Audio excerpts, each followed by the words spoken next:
welcome back to our newest episode of the podcast. We are here with the person I think a lot of people formerly know as Gary Vee's trainer, but I think quite more, and I think there's a lot more to him. Jordan Syatt, welcome. Thank you for being here. I know how busy your schedule is, and it's an honor for us to have you. It's my pleasure. Thanks for having me. I really appreciate it. Absolutely.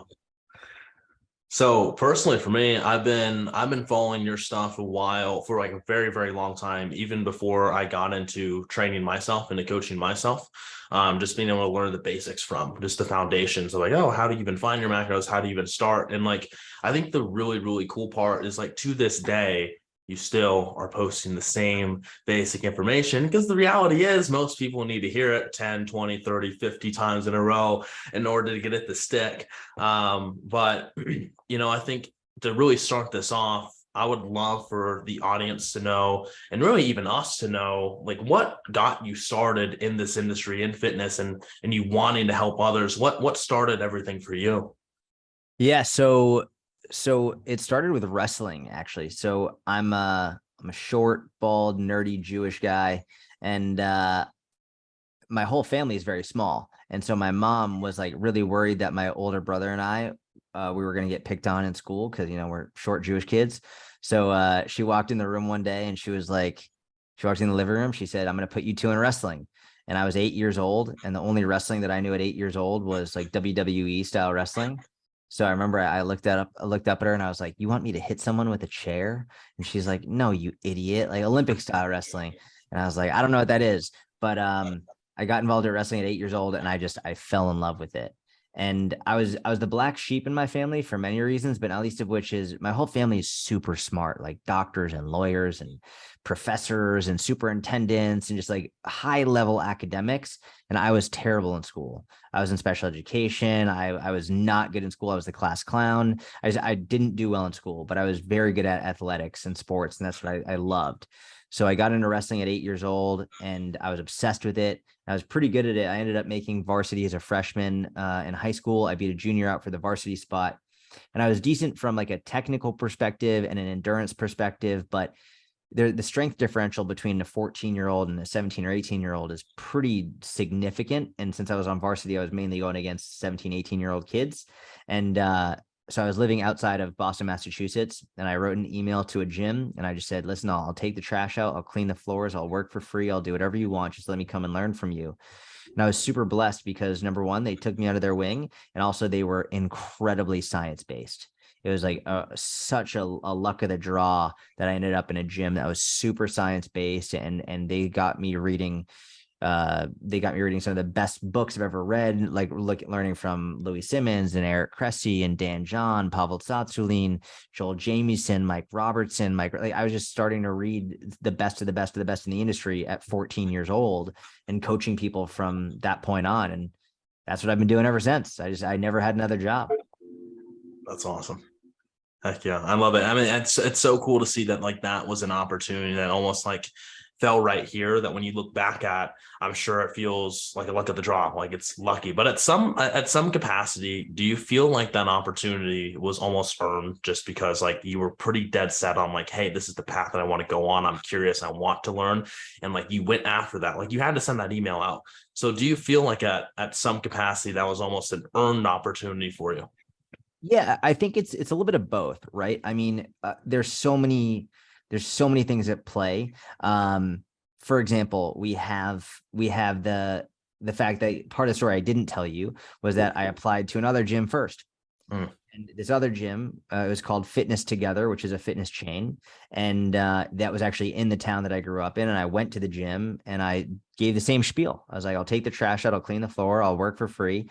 And they just said, they're like, "Our clients don't want a high school kid walking around." And that was it. And I got so pissed. And I went home and my mom knew what I was doing. And she was like, "So what'd they say?" And I was like, "They said no." And I was just walking to the basement. I was going to go downstairs and pout and watch TV. And she said two words that just changed my life. She's like, "Now what?" And I was like, "What do you mean now what?" I was like, "That's it." And she's like, "So you're not going to try and go to another gym?" And I was like, it literally hadn't even crossed my mind that I could keep trying. And so then I wrote the email to this other gym, and they were the ones that took me in, and it turned out to be way better. Like, thank God. So I think it was definitely earned from the perspective of like, I went out and I was the one that did all of that.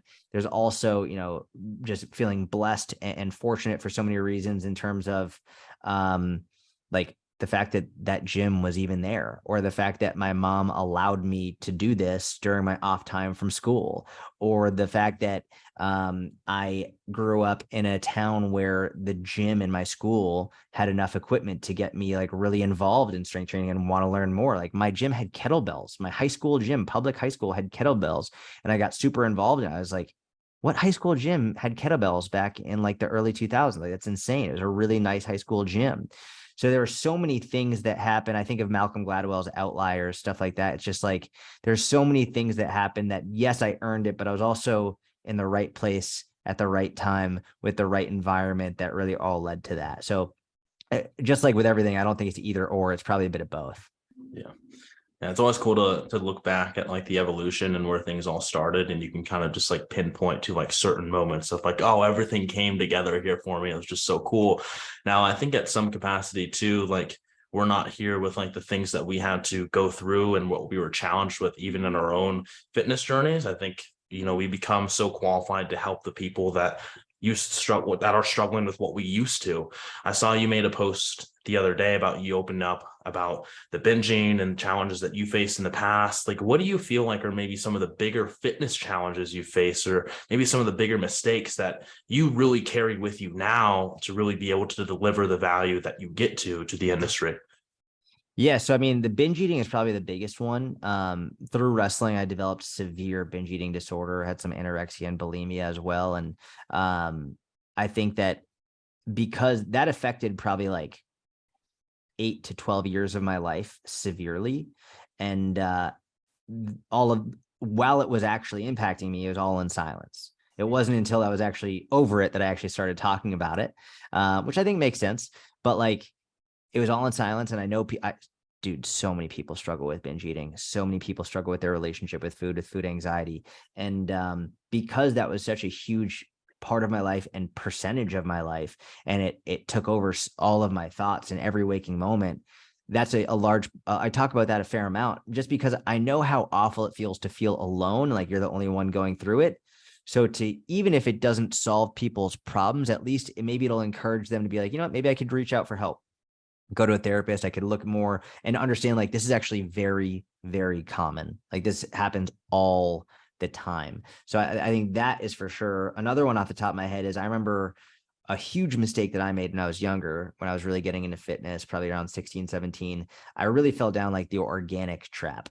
And I was like, it has to be organic. And if it's not organic and pesticide free, then it's like poisoning your body. And these were just all based off of fear-mongering articles and books that I had been reading about it.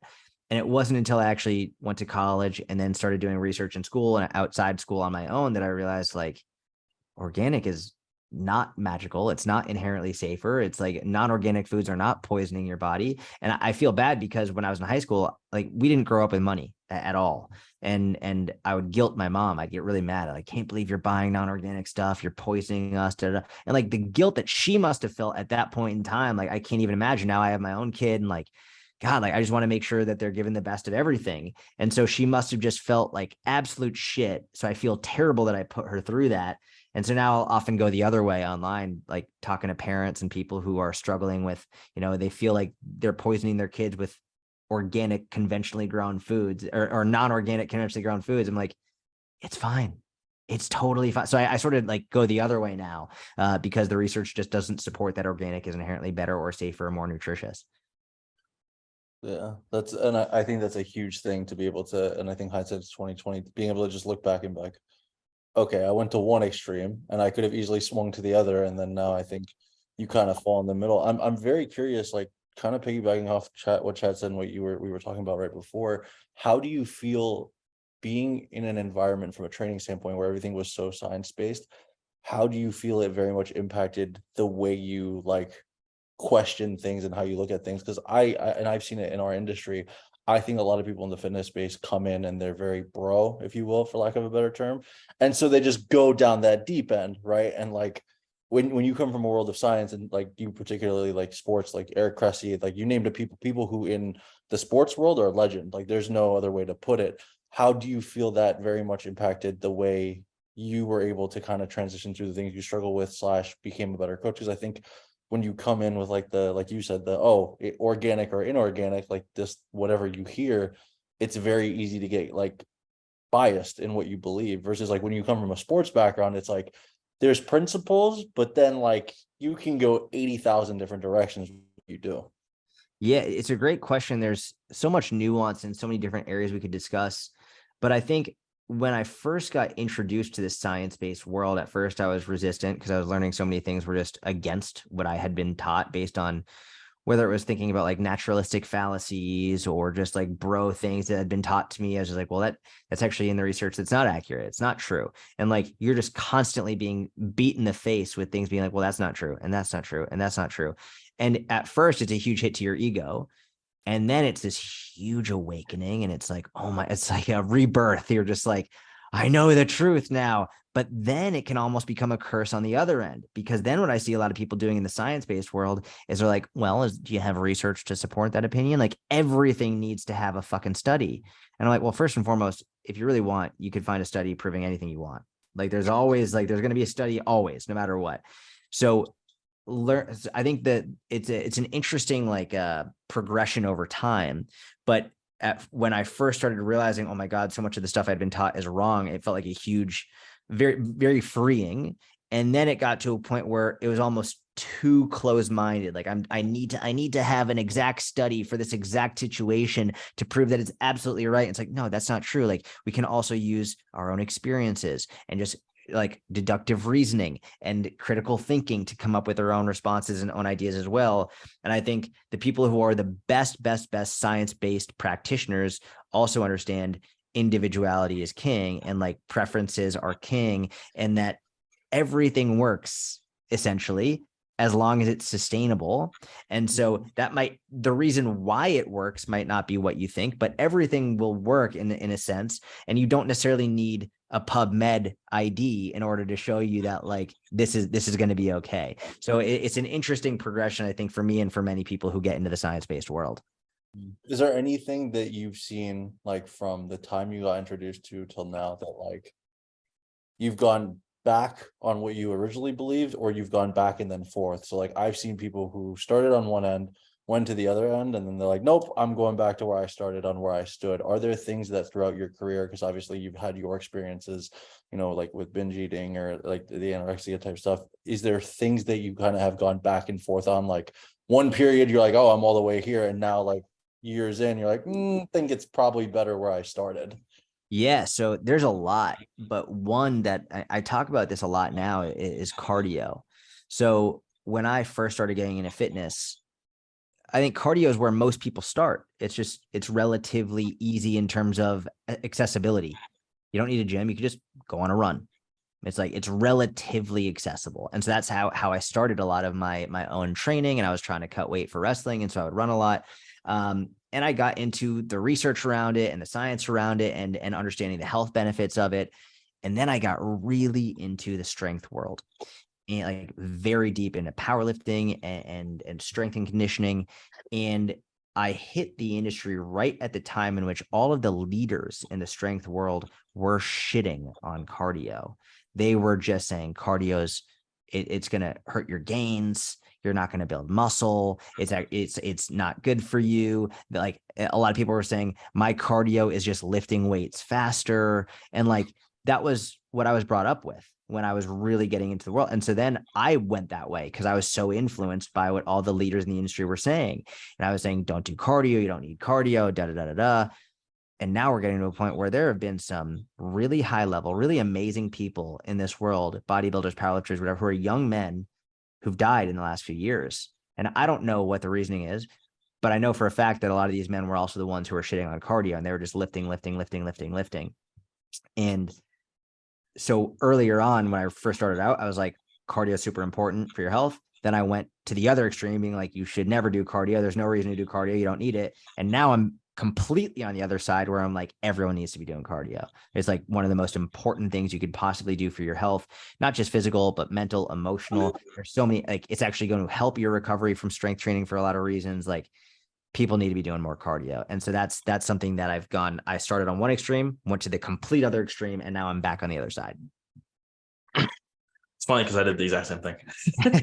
I played like baseball and basketball, and so everything I knew about training was like, hey, I suck at weights, but I'll run faster than you. Like, hey, I suck at weights, but I'll like do more crunches and do longer planks than you. Because like in high school, that was the only training that I was around.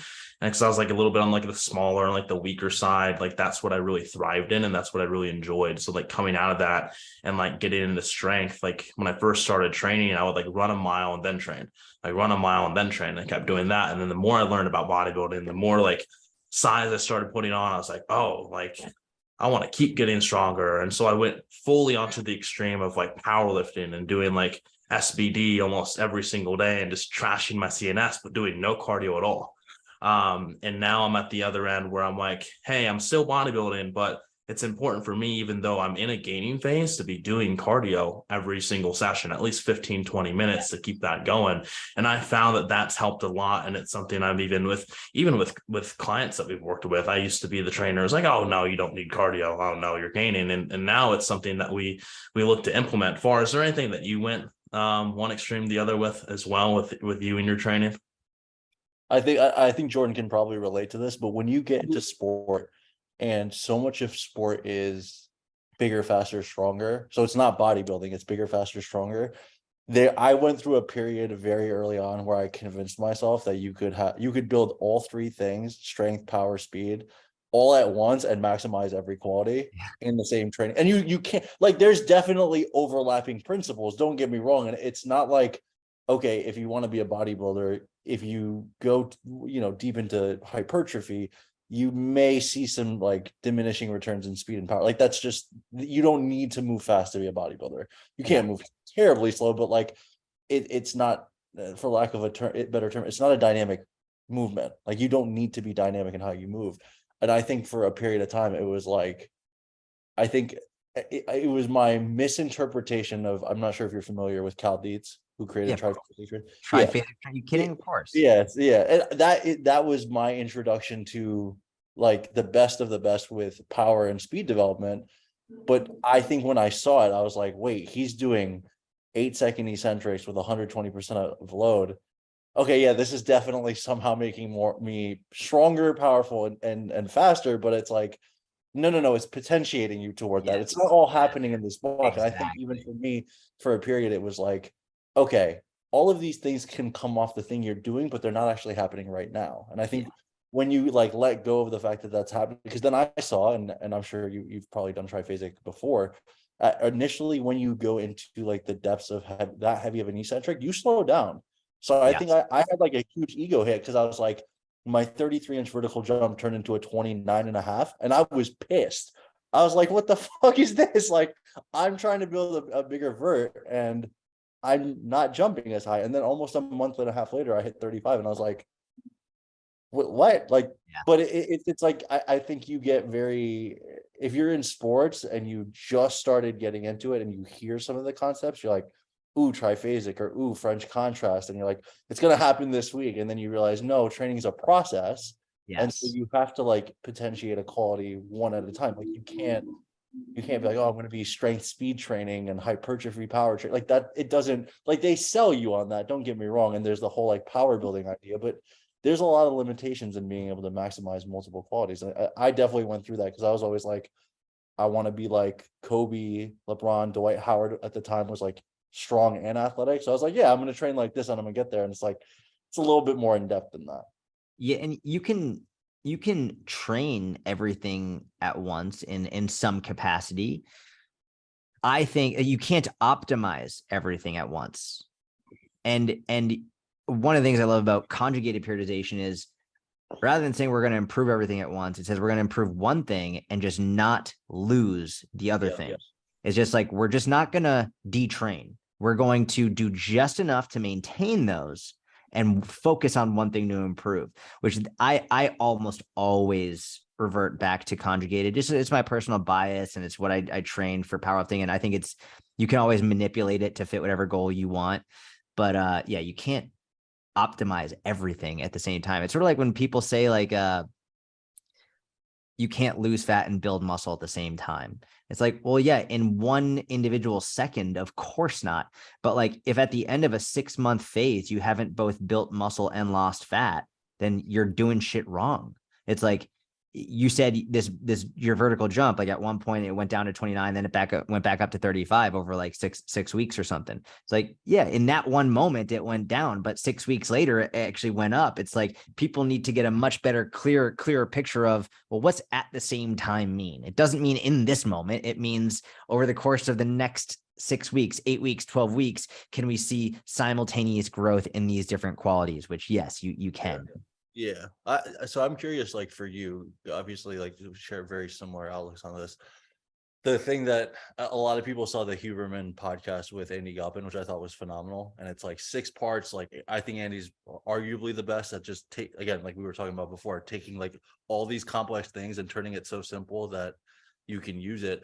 A lot of people get so hyper fixated on adapting and optimizing at the same time. And I think that's a hard thing for people to grasp, is like, you cannot do both at the same time. Like that's not how that works. So my question to you is, how do you, when you've worked with people or you're walking through someone through a journey, how do you get them to see the differences and why it's not the same? Because I think a lot of times people are like, oh, well, I'm lifting heavy and I'm adapting, but I have to optimize my nutrition. And I'm like, that I don't think you're really understanding what you're saying. Like, just because you're doing something that seems optimal, it doesn't necessarily mean that it's garnering the effect that you're looking for.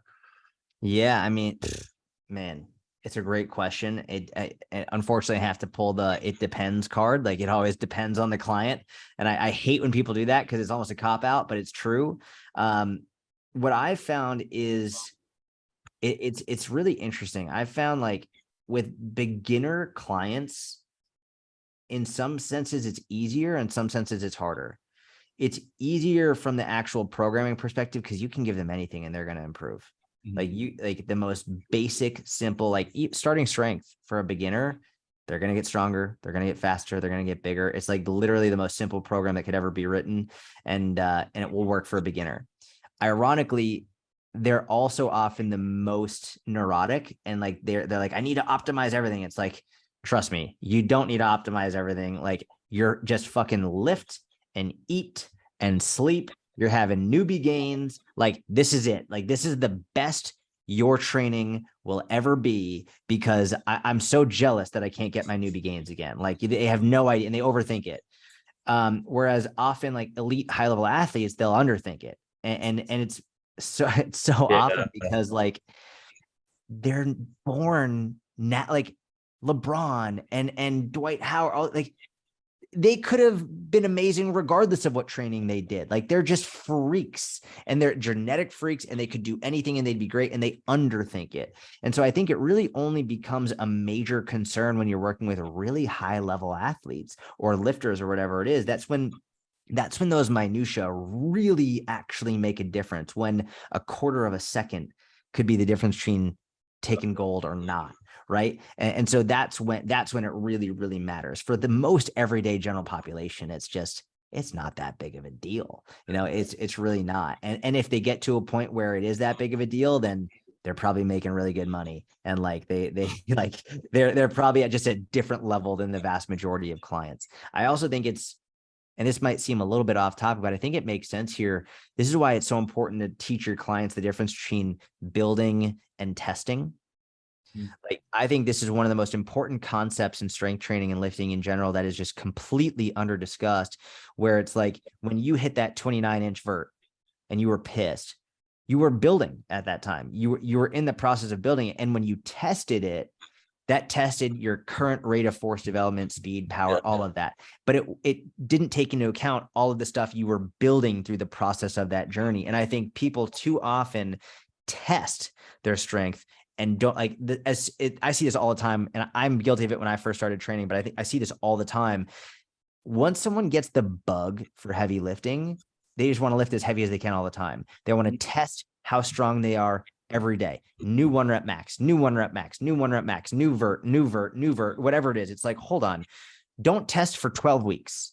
Just build slightly higher reps, a little bit more volume. Let's just build for this time frame, and then we test. And I think that's like the sort of the difference between like adaptation and optimization. It's like, yeah, like it takes time to adapt to it, and it takes time to really get that to then test it and hit that personal record. And a lot of people just don't want to hear that.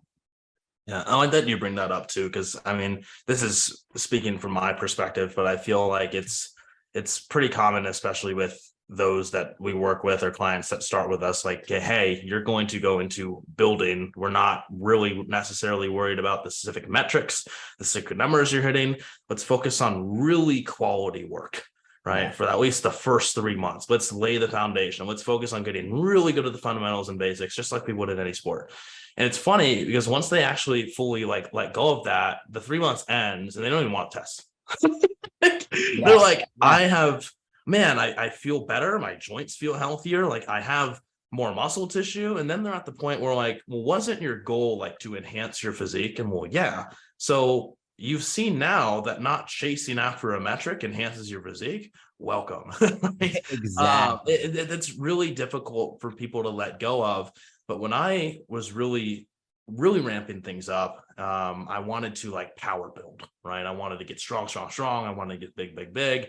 And this is the whole adaptation and optimization thing, an argument. And it's like, well, can you really have both without just running yourself into a brick wall every single week? What is your take on the term power building? Because I really think for maybe people that are getting past beginner and going to like novice and intermediate, I feel like they use that term a lot. Yeah, it's a marketing tool. Like it's like people have, and it sounds great. It sounds fantastic. It's like you can get strong and look like a bodybuilder. And I'll say this. There's a lot to discuss, but I'll start by saying I have zero issues with people using anabolic steroids. Zero issues. I have a lot of friends and colleagues who do. If the general population knew how common it was, I think they'd shit. Like it is, like, aside from marijuana, it's like the most common recreationally used drug. And so my biggest issue is when people who are using and not disclosing, which even if you're using and not disclosing, it's okay, but don't use your physique or your results to market your program to people who are not using. That's the biggest issue I have. And I think power building can work, but people have a massively skewed idea of what work actually means and what it looks like, because they're comparing themselves to athletes with super physiological levels of testosterone and other steroids that are helping. I think that you can power build and you can see progress in both at the same time. But I think that most people just they don't understand what good progress looks like. And if we look at how much muscle a natural lifter can build in a year, after their first few years of training, it's pathetic.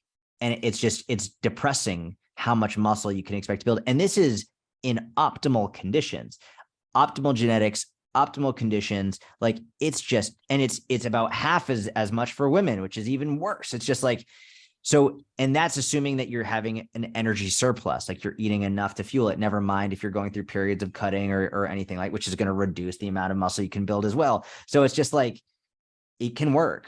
But personally, I prefer having distinct periods of like, hey, you're going to cut here, you're going to bulk here, we're going to have a strength focus here. I like that. I think it has better results. I think it's better for motivation long-term. I think it's better for not burning out in the gym. I think it's better. You have a different focus every few months and trying new things here, trying new things there. I think from a long-term perspective, having individual phases of, cool, we're going to do bodybuilding now, we're going to do powerlifting now, we're going to do a cut here, we're going to do a bulk here. I think that's better for the vast majority of people.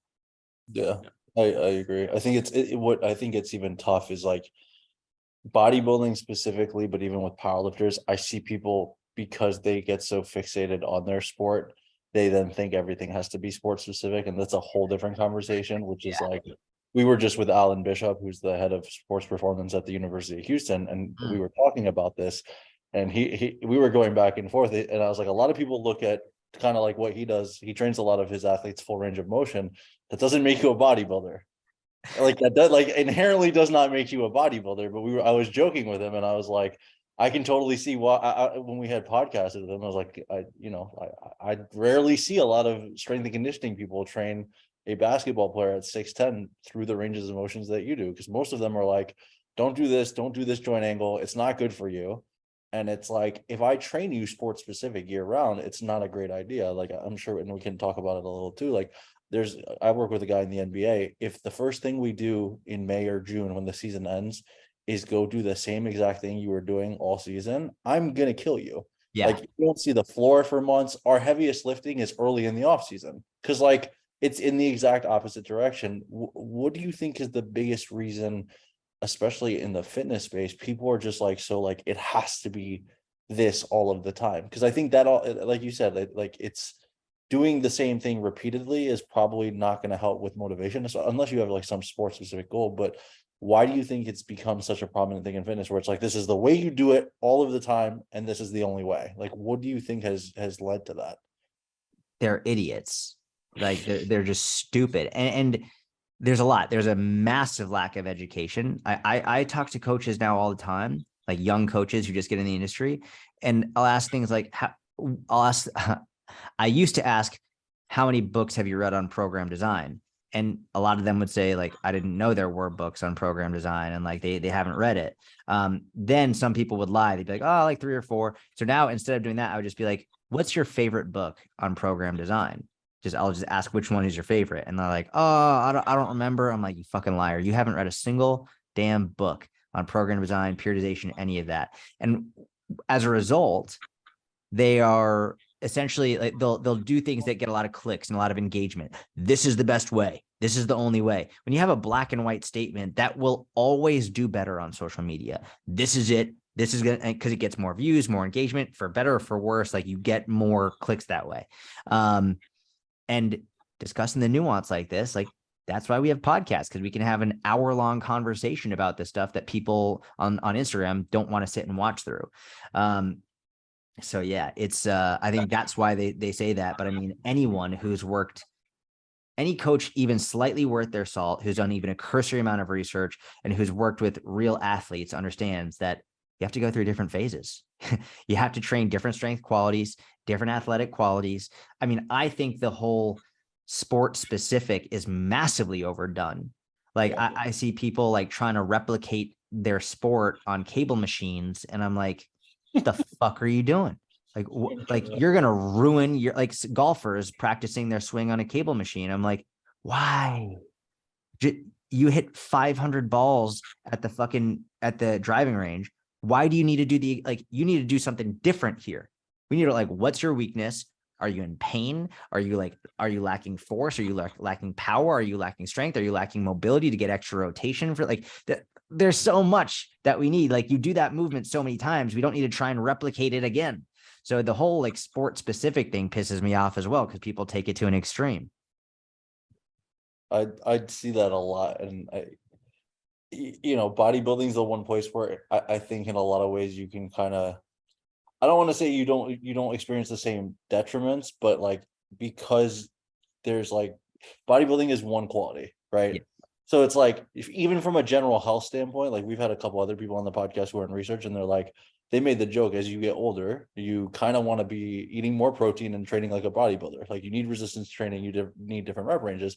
And so even with bodybuilding, sometimes I'm like, I know the only thing you need is muscle, and I understand that. And like, there's not necessarily any negative to only training that way, but there's probably something to be said for doing a little bit of speed work or a little bit of power work, just from a feedback, like proprioceptive feedback standpoint. Like, if you don't do, and I've seen a ton of bodybuilders that I'll see them will train. I have friends, and I'm like, you move slow as shit.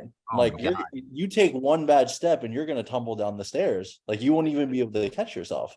You're And even I think at times with bodybuilders, they get so like, oh, like, I have to be this way. And I'm like, okay, you probably have to be for a lot of the year. I'm not gonna lie. Like, it's elite level bodybuilding is not necessarily easy either, but it wouldn't hurt you for a small period of the year to do some unilateral work, or even like some basic like proprioceptive feedback type stuff. Like, I promise you, it won't kill you. Dude, I could not agree more. I want to, like, you should clip that and put that on social. Like, that's That's so true, man. And a lot of bodybuilders hate me, which is fine because they're not paying my bills anyway. So I don't give a fuck. But like, it's just the truth. Like they are fucking shit up. And you know who I love is Juji Mufu. Yes. Juji Mufu is such a beast, bro. Like he is built like a bodybuilder. He moves like a ballerina. Like he's got like all the flexibility and mobility in the world. Just he moves so well. And dude, I look at somebody, I have some friends who are in the bodybuilding world and like they're huge, but they move like shit. They're limping, they're all jacked up. I'm like, let's be honest, bodybuilding is not a sport. And this is where they get mad at me. Like, you're not an athlete because you're not. You're not an athlete because you bodybuild. And like, feel free to disagree, but like, it's not a fucking sport. So like, if you want to be an athlete, you have to move like an athlete.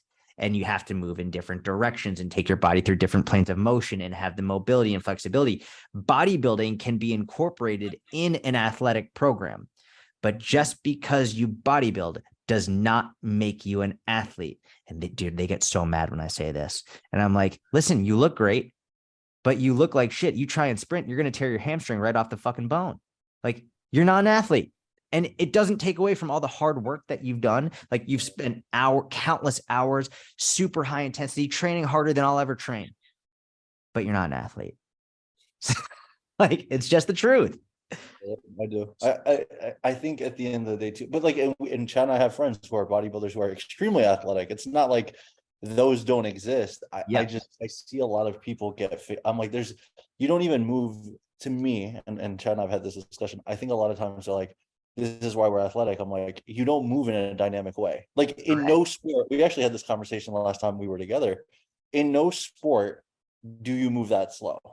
Like none. Ever. You might have planned periods, but everything is fast. Like you don't have time to, and like I can appreciate the art and the beauty. And there are plenty of those people that I'm like, I've trained with you. I've also done like non-bodybuilding training with you, and you move like an athlete. But for every like, let's say 5 of those, there's probably 500 that aren't like that. Yeah. Right.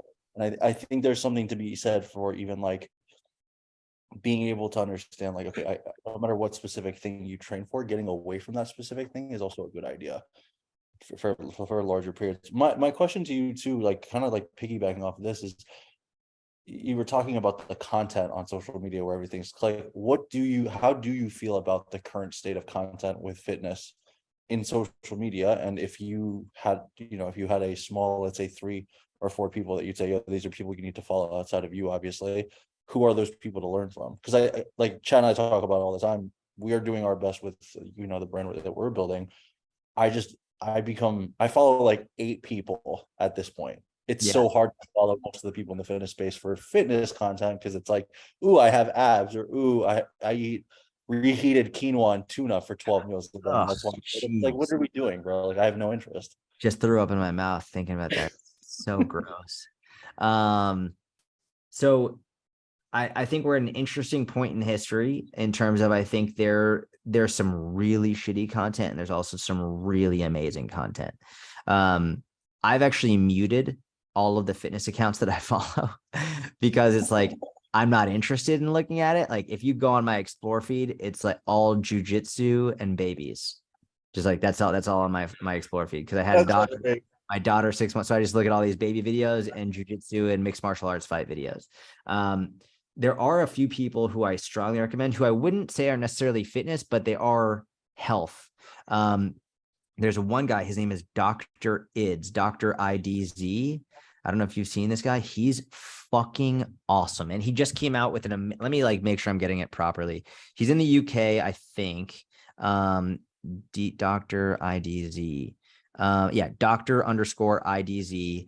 He put out an amazing video today. I'm sure you both saw the recent thing about how like erythritol will fucking cause heart attacks and stroke study. He made an amazing video breaking down that study. And so he's not fitness or program design or any of that. He's a doctor and he's health. So I love his videos. They're absolutely phenomenal. It says he's a board certified lifestyle medicine, master's in nutritional research. This he's a beast. I love his content. Dr. Danielle Bellardo is another one that I follow. I've had her on my podcast. She's a cardiologist, and I love her. She's awesome. She's either vegan or mostly vegan. But she's not one of the vegans that are like, they hate everybody who doesn't do what they do. She's super open-minded, and she's like, you don't have to eat plant-based in order to be healthy. You can absolutely do that, but that's just what she's chosen. I think she's phenomenal. She gives amazing information out related to heart health as well. So those two, I think, are tremendous. I love Peter Attia. I'm a huge Peter Attia fan. I don't know if you've seen him. Like it does amazing work as well.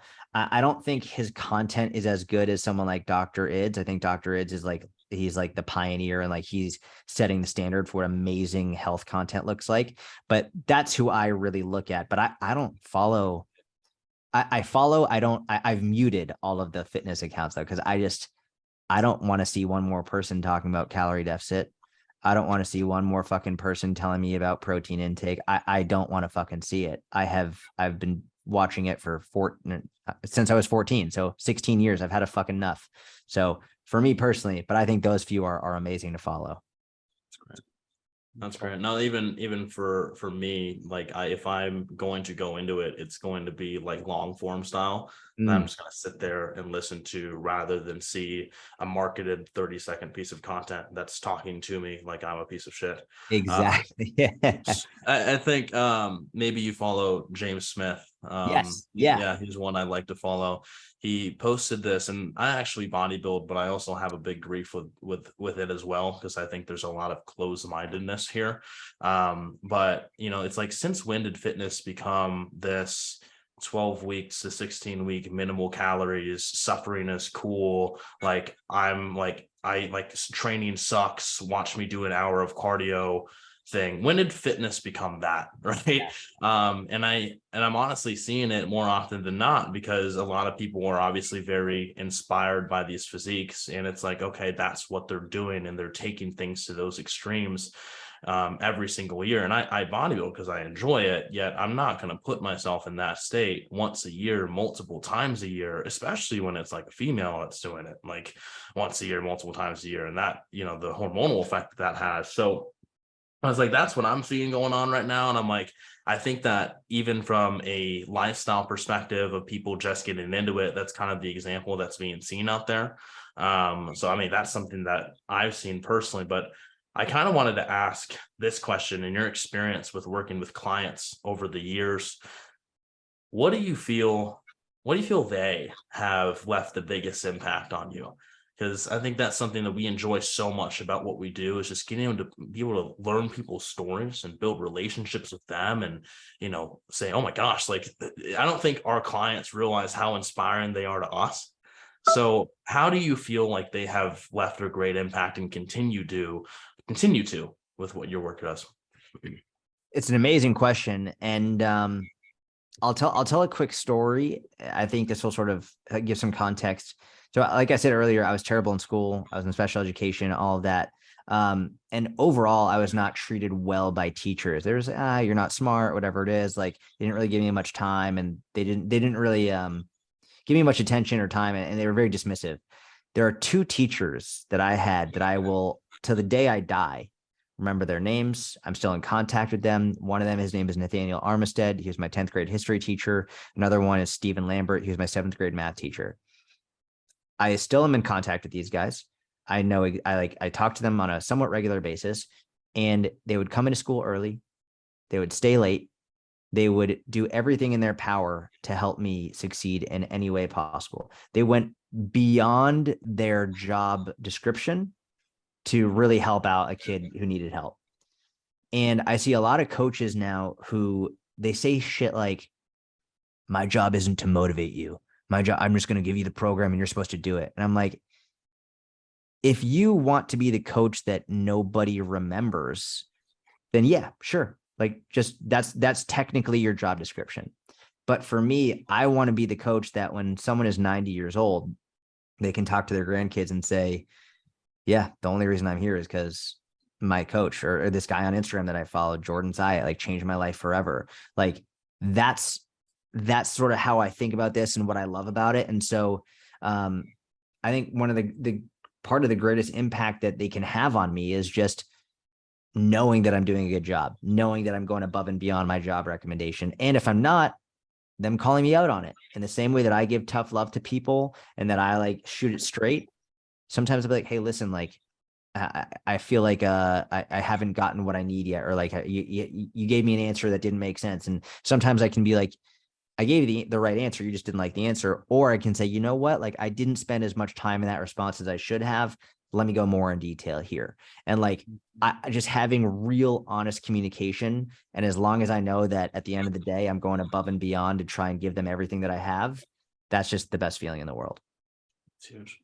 I really appreciate you sharing that, because I mean that's got goosebumps listening to that, because yeah, like we get to think about like the clients that we've built relationships, and I mean like for years now at this point, and talk to each other like, well, we're not your coach anymore, we're just friends. Like respectfully, you don't even need my guidance anymore. You're just here because you value the relationship and being part of this. And that's a lot of like why we name our brand Beyond Built. It's just because like beyond like just the macros, the training, the physique, like it's so much more. Right. So I really appreciate you sharing that story with me, because I can definitely think about, people I've come across in my life that I'm not there with them, and I can still to this day will tell stories about them. So in that regard, when it comes to working with individuals, I know a lot of people on the outside will say, oh, hey, well, Jordan's of course a macro expert, sure, is like really good with training, right? But why is people's transformation and how you approach coaching with them, why is it more than just a physical game? Like, why is transformation more than just physical, and how do you really approach that aspect? I mean, I think for me, one of the best things is when I get a client who says like something to the effect of I wouldn't have done this, but I pushed outside my comfort zone when I went in the gym and I started lifting with free weights. And so I applied for this job and I got the job. Or like, someone was being rude and I used to just like stay quiet, but I actually stood up for myself this time. And I think that so much of like, it's sort of a morbid way to think of life, but life is suffering. Life is riddled with suffering and really difficult things that we have to navigate through. And I really very firmly believe that the only way to get used to going through difficult times is to force yourself to go through difficult things that you might not want to do, things that might scare the shit out of you.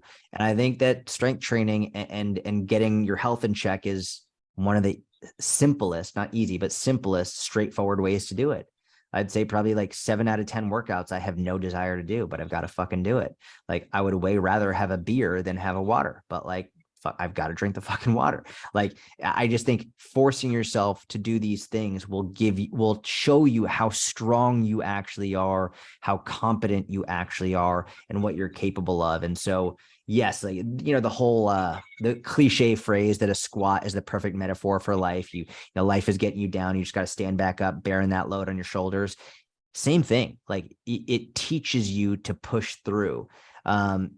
And that for me is how it's far more than just physical. Like so many, even the little things, like the first time someone asks for a spot in a public gym, right? Like they don't know anyone there. They're a little bit nervous. They're like, maybe they're the only woman in the gym and it's their first time there, and they go and ask one of the guys there for a spot. It's a big deal. It's a big deal to go out of your way. And then they have an amazing response. Like, of course, I'd be happy to, my pleasure. And then it's like, oh, it wasn't as bad as I thought it was going to be. It's just learning to break down through these barriers over and over and over again. And I think the gym and strength training is just one of the best ways to cultivate that within someone. I love that. I love that. Chad, I'm gonna ask one more question because I think I want to get you out on this note. I know most of the people who's got on this podcast or found it probably immediately thought this was going to be like a whole Gary Vee conversation, because I can't tell you how many people are after this when they're like, oh, you what did he tell you about Gary?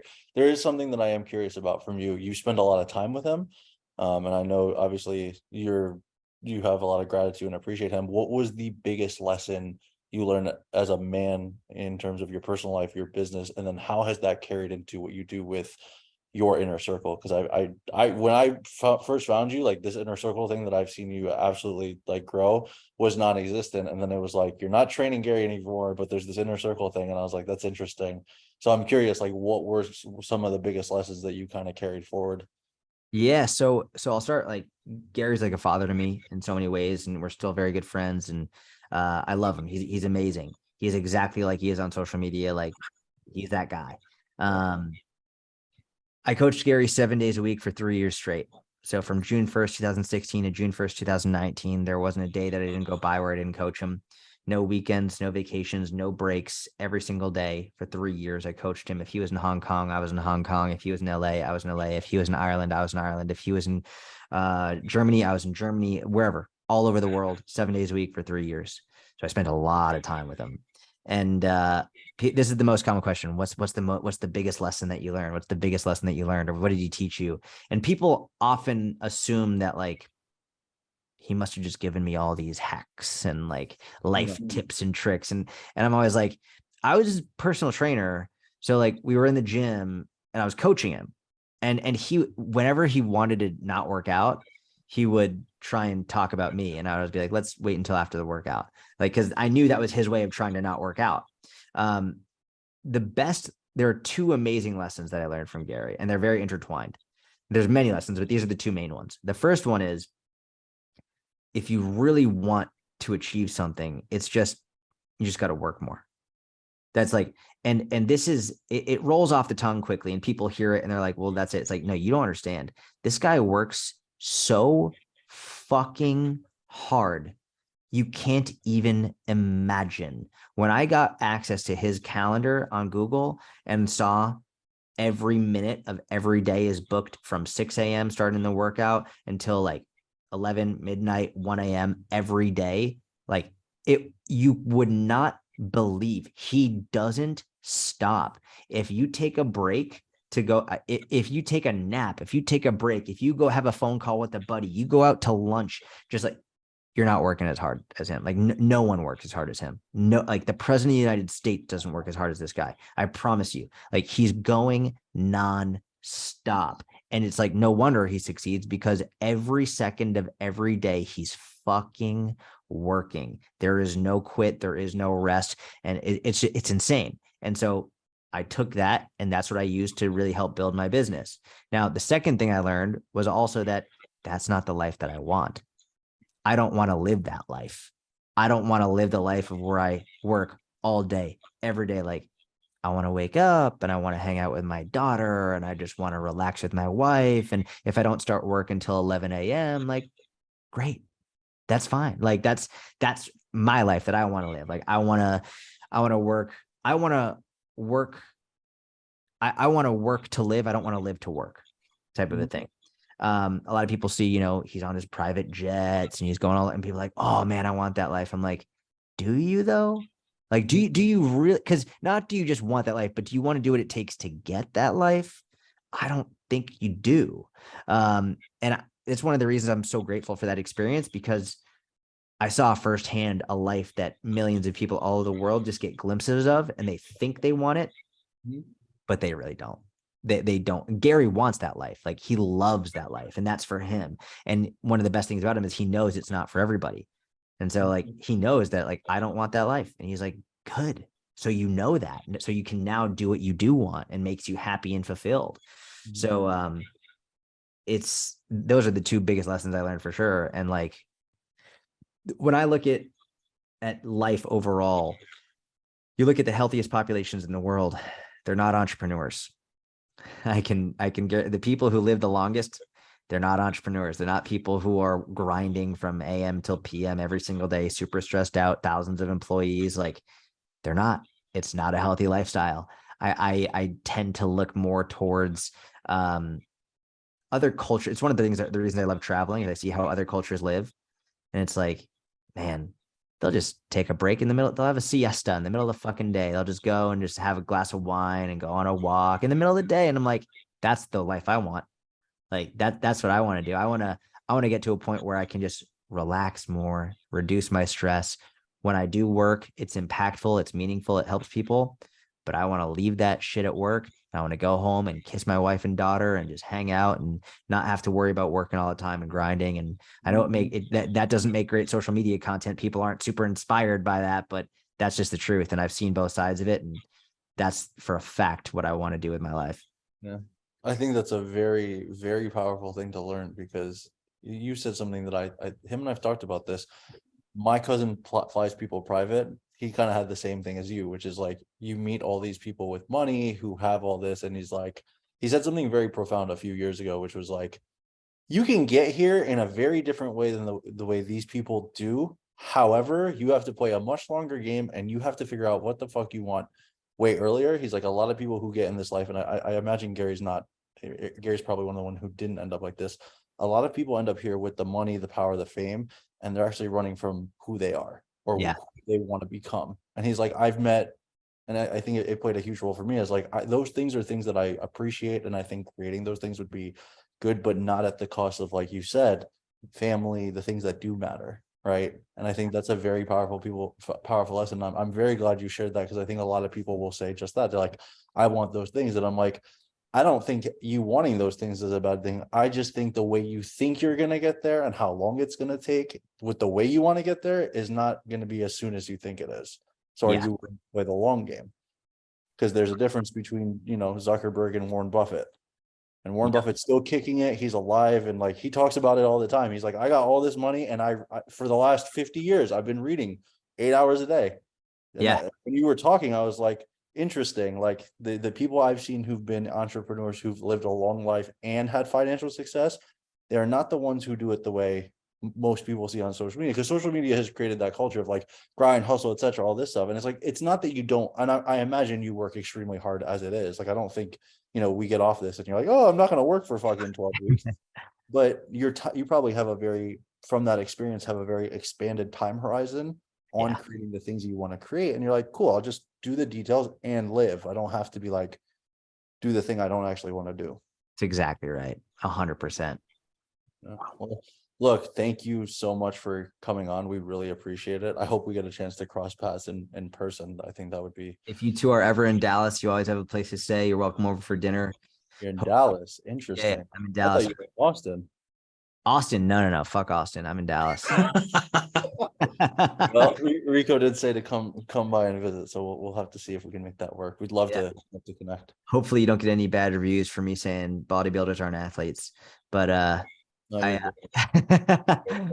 I appreciate you both. You're amazing hosts, and I mean it. When you're here, let me know. You always have a place to stay and dinner to have at my spot. Awesome. I appreciate that, man. Thank you so much. Of course. Have a wonderful day, guys. I'll talk to you soon. All right, Yes, sir. Bye.